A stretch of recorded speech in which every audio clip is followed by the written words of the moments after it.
हमने आज जो मुद्दा चुना है वो ये है कि पिछले साल जो घरों से भागने वाली लड़कियों का आंकड़ा था वो 400 के आसपास था, लेकिन आज ये 1000 हो गया है। ये आंकड़ा इशारा क्या कर रहा है? क्या हम वाकई अपने बच्चों से कट गए हैं? हम उनकी मुश्किलों को, उनकी इच्छाओं को, उनकी उम्मीदों को नहीं समझ रहे हैं, या बच्चे हमारे मूल्यों को नजरअंदाज कर रहे हैं? दिक्कत कहां आ रही है कंडेला साहब? देखिए, आज सबसे बड़ी दिक्कत है हमें, जिस तरह भी हम अपने माँ बाप ये बच्चों के सामने बैठा करते, पहले आपस में बैठ के सारा कुंबा बतलाया करते। ये सब ने इस बात का है, अगर मुझे तो टाइम में नहीं, इस बात का अफरा तफरी ही माच रही है। जिस तरह से जो देश में इस तरह का माहौल पैदा होता है, इससे हम खापों के पर प्रचार करके इसको घर घर जाकर एक ऐसा आंदोलन चलाएंगे जो सारा हरियाणा या राजस्थान या उत्तर प्रदेश में एक कमेटी बनाकर हम अपना अभियान भी पूरा करेंगे। और कंडेला खाप तो सारे जिले में जितने भी आज तक के झगड़े फसाद जो रोड़े रब्दे हुए हैं, हमने तो कंडेला खाप ने सारे कोर्टों के मामले जो 30-30 साल से चले हुए थे सारे निपटा दिए हैं। लेकिन जो जहां तक बच्चों की सवाल जो ये बढ़ गई है, इससे मैं एक पुरानी कहावत कहता हूँ। एक गाँव में हमारे लाला जी थे, उसके सांप लड़ गया था। उसने वो बराबर में लाला जी बोले भाई दूसरा आदमी लाया गाड़ा था, बोले भाई बचता को नहीं, ये तो भाई मरेगा। तो उसका एक भय बिठा दिया। दूसरे दिन फिर आया, बोला भाई इसका तो ये तो बचता है को नहीं, उस दिन उठा भाई तो ये बच जाए।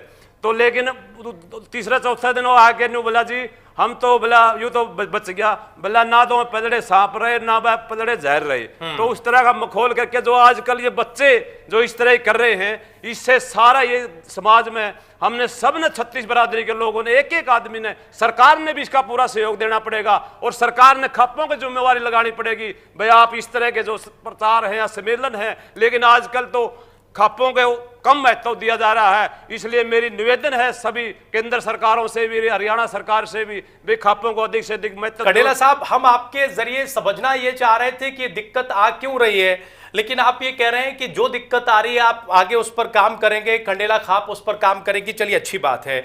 खटकल साहब हमारे साथ मौजूद हैं, दलेल सिंह खटकल साहब खेड़ा खाप के प्रधान हैं। खटकल साहब, जिम्मेदारी किसकी है? अगर हमारे बच्चे भटक रहे हैं, उनके मूल्य गिर रहे हैं, अगर ये आंकड़ा बढ़ रहा है, ठीक है हम इसको संभालने की कोशिश करेंगे, खापें और रचनात्मकता के साथ समाज में जाएंगी, समझाएंगी, लेकिन ये आंकड़ा फिलहाल क्या दर्शा रहा है? हमसे कहां चूक हो रही है दलेल साहब? बिल्कुल आपकी बात वाजिब है, चूक है। चूक के जी इसमें 3-4 कारण हैं। जो पहले हमारे बच्चे गांव तक या अपने नज़दीक के शहर तक सीमित थे, शाम में अपना घर आते थे, रोजाना माँ बाप के संस्कारों से जुड़ जाते थे, ठीक है। अब हम क्या है, अब बच्चे को थोड़ा सा नर्सरी से ले गए और बच्चा जवान होकर जॉब पकड़ लेता है। माँ और बाप अपने अलग जगह जॉब करते हैं, अपने उसमें रहते हैं, लेकिन उन बच्चों को और उनका आपस में तालमेल कभी छुट्टियों में साल 6 महीने में हो जाए तो हो जाए, नहीं बिल्कुल भी तालमेल नहीं होता, जिससे बच्चे अपनी संस्कृति पकड़ लेते हैं और माँ बाप को एक ऐसे समझते हैं जैसे पैसे लेने का एक जरिया, बस उनसे फालतू कुछ नहीं है। तो जिससे हमारा जो समाज था उसके अंदर एक डिफरेंस आ गया, जिससे और उसकी वजह से ये बढ़ोतरी होती चली गई।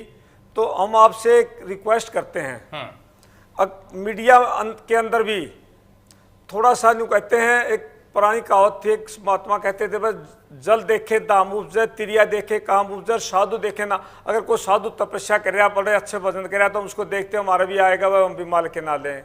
अगर कोई हम उत्तेजित चीज को देखते हैं तो उससे शरीर के अंदर उत्तेजना आती है, कुदरत की देन है, किसी हमारी वो नहीं है ये। तो हम ये कहते हैं भाई मीडिया के अंदर एक जो ये ब्लू फिल्में वगैरह इस तरह की हर बच्चे के सिम के अंदर मतलब इस तरह का गंदा मोल होता जा रहा है जी, जिससे बच्चे माँ बाप उनको संभाल नहीं पाते, बाहर जॉब करते हैं, बच्चे उनको गलत उसमें चले जाते हैं।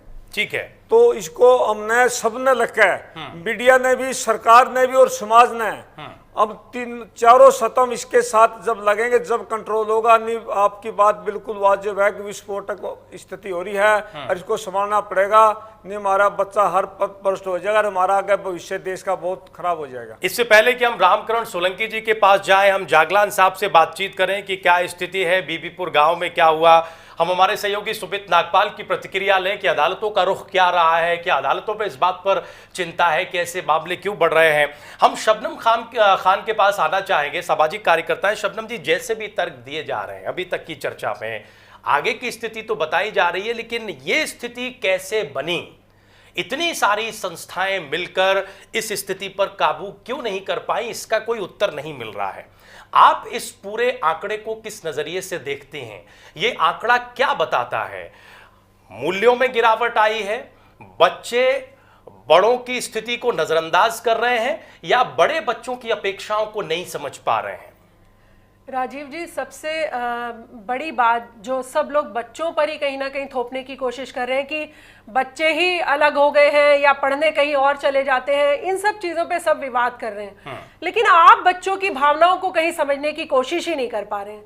आज आप एक तरफ 21वीं सदी की बात करते हैं, एक तरफ हरियाणा से अगर कोई कुश्ती में जीत कर आती है लड़की तो आप उसको सरांखों पे बिठाने की कोशिश करते हैं, आप अपने आप को गौरवान्वित भी महसूस करते हैं, चाहे वो हरियाणा की किसी भी चीज में, कुश्ती में, तीरंदाजी में या जिस भी चीज में मेडल लेकर आती है। आपको लड़कियों को समान अधिकार देना पड़ेगा राजीव जी। आप लड़कियों को अब उस तुच्छ तरीके से नहीं देख सकते जैसा आप कुछ साल पहले देखा करते थे। और जैसे अभी मेरी बड़ी बहन ने कहा कि छज्जे छज्जे का प्यार, इन सब चीजों से कोई फर्क नहीं पड़ता राजीव जी। आप एक चीज जान लीजिए, प्रेम कोई आज का रोग नहीं है। प्रेम कोई आज ही नहीं उपजा है कि लड़का लड़की ने आज ही प्रेम करना शुरू किया है, कोई नया चीज निकल कर आई है।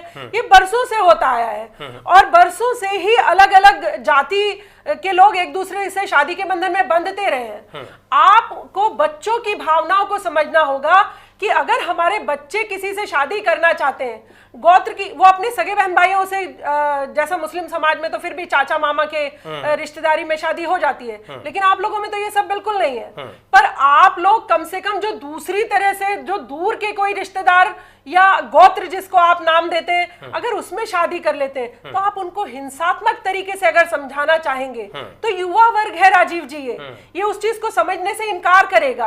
अगर आपको उनमें नैतिक मूल्य, ये जो आंकड़ा बढ़ा है ये उसी बिल्कुल वजह से ये हुआ। उसी की एक बड़ा कारण बन रहा है। जब आप युवाओं पर कोई चीज थोपना चाहेंगे, जितना मैं आज के युवा वर्ग को देखती हूँ राजीव जी दिन रात, तो वो आपकी बातें मानने से इनकार कर देगा।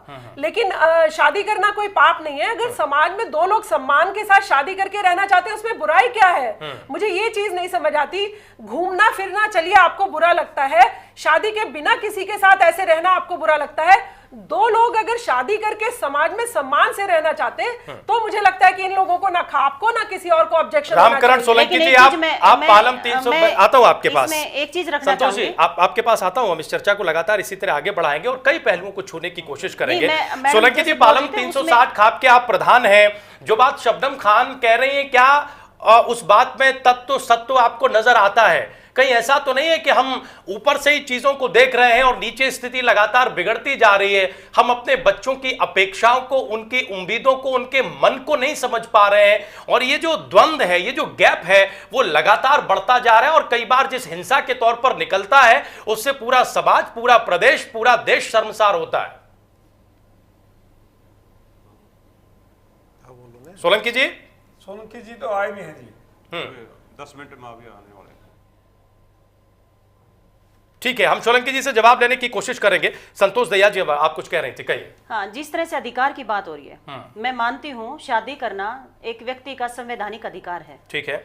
लेकिन मुझे आप एक बताइए, जिस गोत्र में, जिस गांव में हम रहते हैं, हमारे यहाँ एक ट्रेडिशन है, ठीक है, और वो ट्रेडिशन आज हमने नहीं बनाई, हमारे पुरखों ने बनाई। हजारों सालों से हम उसको फॉलो करते आ रहे हैं। हम उस गोत्र में शादी नहीं करते, ठीक है। अगर हमारा फर्स्ट कजन शादी करेगा तो हमारा समाज उसे कभी भी मान्यता नहीं दे सकता। यह अधिकार की बात नहीं है। हम इसको अधिकार से मत जोड़िए, आप इस चीज को, आप इसको ट्रेडिशन के हिसाब से जोड़िए। देखिए, स्पिंडा की जहां बात होती है, साउथ में फर्स्ट कजन से शादी करते हैं, वो स्पिंडा को नहीं मानते, जबकि हिंदू मैरिज एक्ट में ये प्रोविजन है। हमारे यहाँ वो उनका कस्टम है, हमारे यही कस्टम है कि हम सेम गोत्र में शादी नहीं करते, ठीक है, ये कस्टम है, हम उसको फॉलो करते हैं। सबसे पहली चीज, क्योंकि हम जिस माहौल में रहते हैं, जिस माहौल में हम रहते हैं, उस माहौल में हम उसके साथ शादी करने की बात तो दूर है, हम उसको सोच भी नहीं सकते। रही बात हिंसात्मक की, हमारे यहाँ समाज में हिंसा, जो अहिंसा परमो धर्म है, इसकी रणनीति के तहत हरियाणा के लोग काम करते हैं, ठीक है। हरियाणा में कोई भी ऐसी पंचायत, कोई भी ऐसी खाप पंचायत नहीं है जिसने कभी किसी को हिंसात्मक तरीके से रोकने की कोशिश की हो।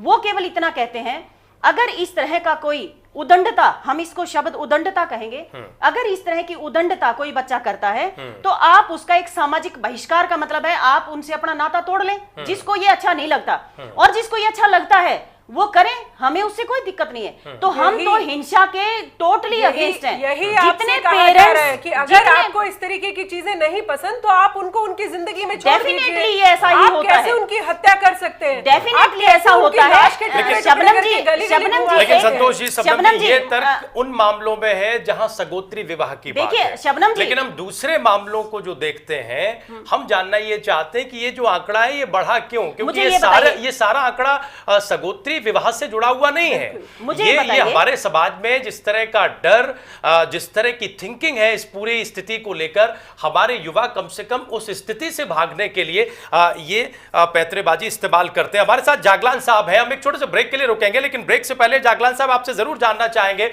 आपके गांव में क्या स्थिति रही और आज जो चर्चा हम कर रहे हैं क्या आप उसके निशान अपने गांव में देखते हैं? सबसे पहले आपने जो शुरू में कहा था ये घटना मेरे गांव की नहीं थी, ये सूचना आपके पास गलत है। ये हमारे हरियाणा की किसी अन्य रोहतक जिले के गांव की थी। मेरे गांव में इस प्रकार की घटना नहीं हुई थी। लेकिन मैं आज का जो मुद्दा है उस पर ये कहना चाहूंगा कि आज का जो समाज है वो आज के युवा को समझने में बिल्कुल नाकामयाब हो रहा है। जो जिन जंजीरों से वो आज के युवाओं को बांधना चाहते हैं उसमें युवा बंधने वाले नहीं हैं। और दूसरी बात, जहां तक कहा जा रहा है कि 995 जो लड़कियां हैं घर से भागी हैं, उनके साथ 995 लड़के भी भागे हैं। ठीक है। और साथ ही साथ दूसरी बात आपको कहूं, ऐसे समाज में लड़की क्या करे जब उसे अपनी इच्छा से वर चुनने का मौका ही ना मिले, उसकी शादी आटे साटे की तरह कर दी जाती है। अगर उसका भाई है, उसकी एज ज्यादा हो चुकी है, उसको लड़की नहीं मिल रही है क्योंकि वो जॉबलेस है या कोई भी अन्य कारण रहता है, तो उसमें लड़की को बलि का बकरा बना दिया जाता है। हमारे हरियाणा में ये उत्तरी भारत में विशेषकर मैं कहूंगा हमारे ट्रेडिशन में शामिल होता जा रहा है कि भाई के लिए या तो बुआ की लड़की, मामा की लड़की या कोई भी अन्य रिश्तेदार की लड़की को उसकी अपने भाई की बहू लाने के लिए बलि का बकरा बनना पड़ता है। तो वो लड़की क्या सोचेगी कि मैं क्यों ना एक इस प्रकार का स्टेप लूं कि मैं अपने मनपसंद के जीवन साथी को चुन लूं। तो इस तरह की भावनाएं भी लड़की के मन में आती हैं। ठीक है। दूसरी बात, पेरेंट्स की जो बॉन्डिंग है वो लगातार कमजोर होती जा रही है, इसमें कोई भी दो राय नहीं है। हमारे पेरेंट्स आज के टाइम में समझाना नहीं चाहते हैं।